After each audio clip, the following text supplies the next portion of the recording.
Thank you for being here today on this kind of dreary day. It's a nice place to be in the middle of a bookstore. I'm going to share with you a short story that I wrote probably about 10 or 12 years ago. I can't really put my finger on the exact date. It's called One Scoop or Two. Mercifully, two of the nurses escorted them out a back door and down the long hallway which led to the parking garage. It had taken a long time, too long, to get everything settled there. She didn't remember most of the drive back to her mother's, but here they were, looking at a house that had been home for over 40 years, which now seemed utterly and completely unfamiliar. Her childhood had been filled with many hours of neighborhood play on this street. Mama helped the girls organize lemonade stands and bake sales. The boys' favorites had been kick the can, stoplight, and baseball. They all played in the vacant lot across the street where Daddy had often been the designated pitcher, and he would announce each batter with exaggerated stats. Kevin and the Harper boys usually dominated in the games requiring athletic ability, but she and the other girls ruled when it came to good old-fashioned house, nurse, and war, all neighborhood staples as well. The boys would fight and the girls would treat them. But prescribing a pleasant treatment and dispensing an encouraging prognosis usually depended upon whether the patient was your brother or not. Their medications had been M&Ms and Kool-Aid. Old Ace bandages and Telfa pads dressed every wound. How easy it had been back then to create an awful injury or disease and then cure the patient all well before dinner time. If only those old childhood rules could apply to her adult world now. As the women walked into the house, Carmen looked at her mother and extended her arms. She wished she could relieve her mother of this unbearable heartache. This beloved person, wrapped in her arms, needed all the reassurance she could provide. But even at a time like this, Carmen still received a source of comfort and strength from her mother's embrace. Could Mama feel any of the same from her? Honey, I don't know if I can stay here by myself. Carmen drew her mother in closer. She would be lost without him. Carmen knew this. Mama's generation had built their lives upon husband and household. She was the proverbial good wife who had raised the kids, cooked dinner every night, and did everyone's laundry. She would willingly drop whatever she was doing to cook, wash, or mend something at a moment's notice, which was usually all she ever got. Carmen shuddered to think how many times Mama had prepared 3 separate meals to accommodate a football practice, drill team, or a late night at the office. Surprisingly, she had never seemed disturbed by any of it. Thank God that part of her life had not mirrored her mother's. Kevin had arrived at the house much earlier, and he found them in the den. I thought I heard the garage door. He gave a quick kiss to Carmen, then put his arms around Mama. You okay? Kev was now the head of the family, the one to whom Mama would look for help and advice. Unlike their other siblings, he had shared a physical resemblance to Daddy and had also inherited his athleticism, but their temperaments were very different. Where Daddy's personality had been more playful and outgoing, Kev was more serious and shy. He looked awkward in his new role, but admirable just the same. Mama kissed his cheek and then held his face in her hands. He swallowed hard. Just then, Jared skipped out of the kitchen, leaving the door swinging in his wake. He was only 5, but being the youngest of 4, he had already learned that assertiveness and self-assurance served him well. His strawberry blonde head was a blur as he twirled around his father and then his grandmother. He was happy as he could be, oblivious to the veil of sadness which cloaked their hearts. He had a splotch of something on his cheek and around his lips. Grandma, Daddy's getting me something to eat. What flavor ice cream do you want? Oh, honey, I don't have a favorite.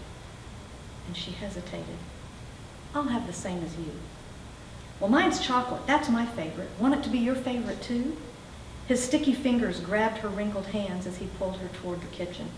Kevin started to reach for Jared to intercept this capture of their grieving mother, but Carmen held him back. How about sprinkles? You've got to have sprinkles on chocolate. Whatever you say, baby. They disappeared through the swinging doors, Jared chattering all the way. Let her go, Kev. Jared may be just the distraction she needs right now. So how is she? He asked. He couldn't hold Carmen's gaze. He had to look toward the kitchen doors instead. He was still gripping the ice cream scoop and was repeatedly tapping it into the palm of his free hand. She doesn't know what to do with herself. Daddy, Jared called from the other room. We need the spoon. Do you have the spoon? I'll take care of it, Carmen said, and she took the scoop from Kevin's hand. Why don't you go get Daddy's things? I didn't have the heart to bring them in with her just now. They're still in the car. Mama and Jared were sitting by the window in the kitchen. She was short and petite with silver hair. It had once been the same color as Jared's. She had the enthusiasm and energy of 10 people, but since Daddy had gotten sick, she had shrunken somewhat. She had become invisible, transparent, an apparition of her former self. Carmen watched them as Mama listened to another one of Jared's unending stories. His eyes sparkled and his spirit literally danced under the umbrella of his grandmother's unconditional love. She truly loved her grandchildren. Even today, as awful as it was, she would be devoted to those she held most dear. It was easy to see the value she placed on each of them as individuals, and they all knew it. They felt it. They reveled in it. I like whipped cream and nuts, too, but we don't have any of those. She leaned in close to him and brushed the hair off his forehead as she spoke. Well, sweetie, I'll remember to get some Cool Whip and pecans for you next time I go to the grocer's. That was classic Mama, thinking of others even now. Carmen held up the scoop for her mother to see. Mama, do you want 1 scoop or 2? Her mother seemed very far away, and she had a look in her eyes that Carmen had never seen before. Mama didn't answer, but she merely shook her head at Carmen as if asking a question. This had appeared to be a decision requiring some monumental consideration on her part. She seemed genuinely disturbed by the fact that she didn't really know what it was she wanted. I've got 3 scoops, Auntie Carr. Jared's chin dripped with chocolate as he shoveled the ice cream into his mouth. Kevin and Jared went home when one of the neighbors had dropped off a casserole and homemade cookies. For most of the meal, Carmen and her mother ate in a comfortable silence. The 2 women were close. With the exception of a few tumultuous teen years, their relationship had been a good one. Today, their mutual silence was as much a conversation as anything they could have spoken to each other. They served, ate, and cleared the dishes in a silent dance, each one anticipating the needs of the other. They moved to the music of their hearts, however broken and unsure. Each one flowed naturally with the other, knowing each move, gesture, and expression. Carmen gazed out the window as she removed the lid from the cookie tin. It had grown dark outside. She could hear the high school band playing in the distance. It was Friday night. She loved Friday nights as a child. Football on Friday had been as sacred as church on Sunday. The cheerleaders, the music, the letter jackets, the mums, her parents never missed one of the boys' games. Carmen closed the refrigerator door, the cold milk in hand. She missed those carefree days. Mama got 2 glasses out of the cabinet, but then she just stood there, and she held them against her body instead of bringing them to the table. Carmen could see she was deep in thought and was now struggling to find just the right words. Honey, earlier, when Jared asked me what my favorite ice cream was, it wasn't that I didn't want to have a bowl with him, but I honestly couldn't tell him what my favorite was. She hesitated and then continued. I knew your father's favorite, and I could probably name what each of you kids would prefer too. But as for myself, I haven't a clue. She sat down and she placed the glasses on the table for Carmen to fill. Oh, Mama. Carmen placed her hand on her mother's stooped shoulders. Today with Jared, I realized that I was grieving another loss, personally one even more frightening. I don't know who I am anymore. She had to look away as she continued. I caught a glance of myself in the mirror this afternoon, and I saw a stranger looking back at me. I'm afraid, Carmen. And she told Carmen of past hopes and dreams. She had a love of the arts, but especially painting. I wanted to see the world and then be able to remember it all with a palette and a brush. Mama had called them canvas moments, those special times and places that most people immortalize with a camera. She even had fantasies of a future as a museum, in a museum as an art broker or a critic. Carmen had never heard her mother open up like this before. As close as they had been, she now realized that Mama rarely talked about herself. Carmen reached for another cookie. Mama hadn't touched hers. Although Mama's memories were now flowing like a strong, steady river, her voice still faltered occasionally as she spoke. She paused frequently as she described many of the dances she and her friends went to with the airmen stationed at Key Field. Carmen wondered if she was remembering their faces or perhaps hearing their voices. Most of them were nothing but flyboys, but one had been a dreamboat, namely Daddy. Her hands trembled as she fingered her wedding band. Mama was uncomfortable, and she continued to look down at the table between thoughts. She had let her own dreams take a back seat when she fell in love with Daddy. Being a wife and mother had been enough, but now she was feeling empty, feeling poured out. You know, Mama, I understand what you're saying, even more than you realize, in fact. And then Carmen shared some of the same feelings, although they stemmed from different circumstances. I've been stretched so far.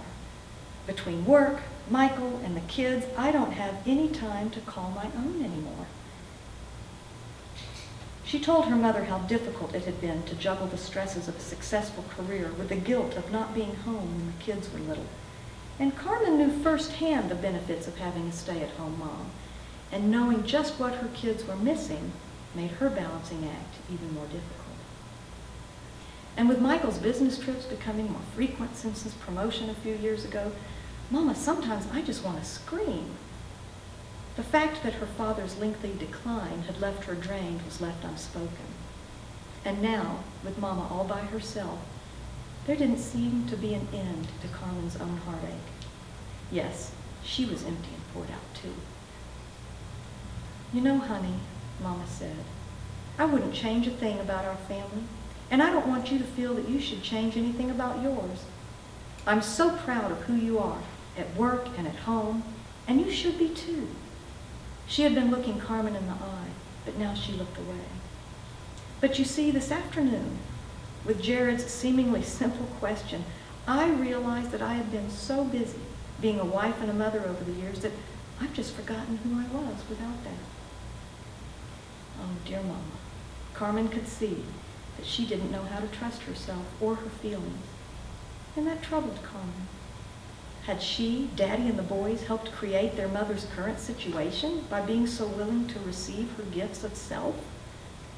Mama's worth was tethered to the happiness of those around her. How in the world would Mama make the rest of life's journey on her own? They finally finished the cookies as they resumed their silence, listening as outside the band celebrated another touchdown. Mama lived another 15 years after Daddy passed away.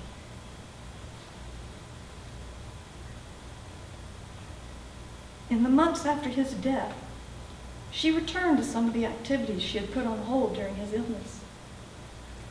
Church activities, neighborhood associations, visits to all the grandkids' universities, but Mama had also embarked on new interests. She volunteered at the hospital. She began to travel with some friends, and she once again picked up her paintbrush, dabbling in oils and watercolors. Although her renderings weren't museum quality, she did have several canvases hanging in the den depicting scenes from her Widow Women's Travel Club adventures.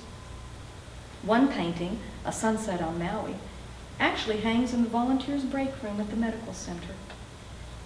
But the one most dear to Mama's heart was the portrait she had painted of Daddy in his leather flight jacket at the age of 24.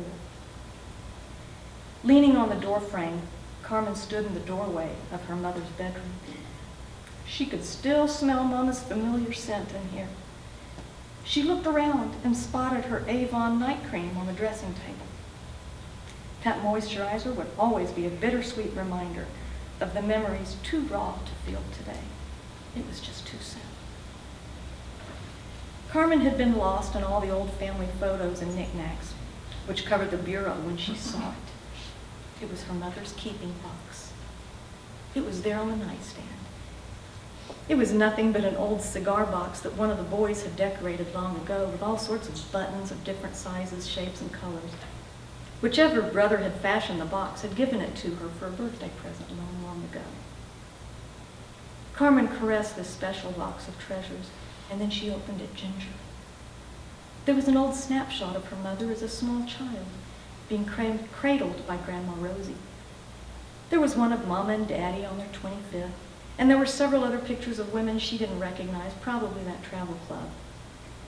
There were invitations to each of their weddings, some birth announcements, a few old letters and postcards, and a homemade Mother's Day card for Grandma by Celeste, dated 1982. A paintbrush, Daddy's obit, and some rose petals were also in there. But on top, Carmen had found a neatly folded slip of paper written in a script that she recognized to be that of her mother in her later years. Carmen's eyes filled. She cradled that little slip of paper in both hands and brought it close against her heart. All it said was, mint chocolate chip and cherry cordial, but there's nothing like a hot fudge sundae the way Jared makes it. And through her tears, Carmen said aloud to the walls, God bless you, Mom, and thank you for teaching me never to forget me and mine.